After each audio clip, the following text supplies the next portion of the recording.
గట్కేసర్ గ్రామ ప్రజలందరికీ పేరు పేరున మనవి చేస్తూ ఈరోజు మన తెలంగాణ ప్రభుత్వం ప్రేమ ముఖ్యమంత్రి రేవంత్ రెడ్డి గారి సారథ్యం ప్రజలందరికీ కావాల్సినటువంటి మౌలిక సదుపాయాలను అందించడంలో క్రియాశీలకమైనటువంటి అభివృద్ధి దిశగా పయనిస్తున్న క్రమంలో ప్రజలందరికీ ప్రజాపాలన ద్వారా సుపరిపాలన అందిస్తూ ప్రజల యొక్క కావలసినటువంటి సంక్షేమ పథకాలన్నింటి కూడా అమలైన అందించేటువంటి క్రమంలో ఇప్పుడు ప్రజాపాలన అందించినటువంటి పాట ప్రజాపాలనకు సంబంధించినటువంటి పాటలు పాడి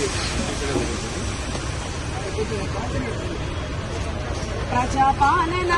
ఇందిరమ్మ పాలన వచ్చింది ముఖ్యమంత్రి రేవంతన్న పాలన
Happy